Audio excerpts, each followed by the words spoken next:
नमस्कार दोस्तों, कैसे हैं आप।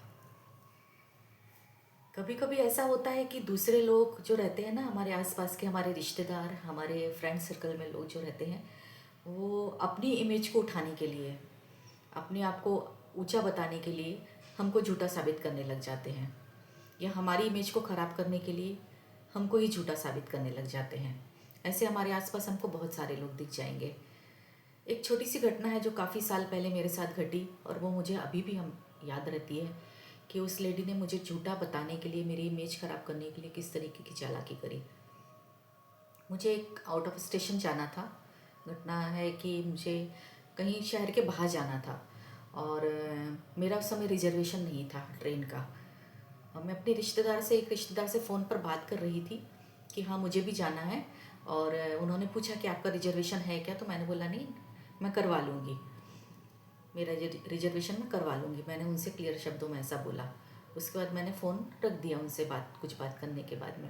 वो मेरी रिश्तेदार, मेरे घर काफ़ी करीब की रिश्तेदार थी, मेरे पास में ही घर पे बैठी हुई थी, सुन रही थी। जब ये सब हो गया उसके बाद फिर मेरा रिजर्वेशन नहीं हो पाया, मैं नहीं जा पाई। तो मेरी सासू माँ ने पूछा कि तुम नहीं जा रही हो, क्यों नहीं जा रही हो। तो मैंने बोला मेरा रिजर्वेशन नहीं है, इसलिए मैं नहीं जा पा रही हूँ। तो वो सासू की रिश्तेदारी थी, तो बोलने लगी, अरे तुमने तो उनको बोल दिया था कि तुम्हारा तो रिजर्वेशन है। मैंने उनको बोला नहीं, मेरा रिजर्वेशन नहीं है। मैंने उनको ऐसा बोला ही नहीं कि मेरा रिजर्वेशन है। बात छोटी सी थी, लेकिन उन्होंने उसको इतना बड़ा तूल दिया, इतना इधर बताया उधर बताया।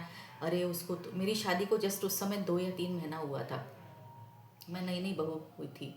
उन्होंने सबको इतना बताया कि अरे मैंने तो सुना अपने कानों से, उसने तो झूठ झूठ बोल दिया था कि नहीं हमारा तो रिजर्वेशन है, हम तो आ रहे हैं, हमारा तो रिजर्वेशन है। मैंने कई बार उनको बोला कि नहीं, मैंने नहीं बोला। मैंने उनको बोला था कि मैं रिजर्वेशन करवा लूँगी, और मैंने उनको बोला ही नहीं। नहीं नहीं बोले, तुम अपनी आदत सुधारो, अच्छी बात नहीं है, तुमने ऐसा नहीं बोल, मतलब उस उन्होंने इतना मुझे ब्लेम किया, और ऐसा सबके सामने 2 महीने की घर में आई हुई बहू को उन्होंने ऐसा बताया कि कितनी झूठी है, कितना झूठ बोला इसने। और रिश्तेदार को बोल दिया कि हमारा रिजर्वेशन। बोले मैंने अपनी कानों से सुना कि तुमने बोला था कि नहीं नहीं रिजर्वेशन है, और तुम तो, मैं आ जाऊँगी। मैं इस बात, छोटी सी बात पर थी, लेकिन इतना रोई। और उसके बाद मुझे समझ में आया उस लेडी का रूप, कि इसने मुझे नीचा दिखाने के लिए और क्या क्या कारनामे किए हैं। तो इस तरीके के लोग बहुत सारे आपके पास में रहेंगे, आसपास में रहेंगे, जो आपको झूठा ठहराएंगे सिर्फ अपनी इमेज अच्छा करने के लिए और आपकी इमेज को ख़राब करने के लिए। कि अगर आप उनके परिवार में करीब हो रही हैं, उनके परिवार में रह रही हैं, जा रही हैं, तो अगर आपको उनसे संबंध खराब करवाने हैं अपनी फैमिली के, तो ज़रूर आपके ऊपर इल्ज़ाम लगाएंगी और आपको झूठा ठहराएंगी, और आपके ऊपर कुछ ऐसा ब्लेम कर देंगी कि आपकी इमेज 4 लोगों में ख़राब हो जाए।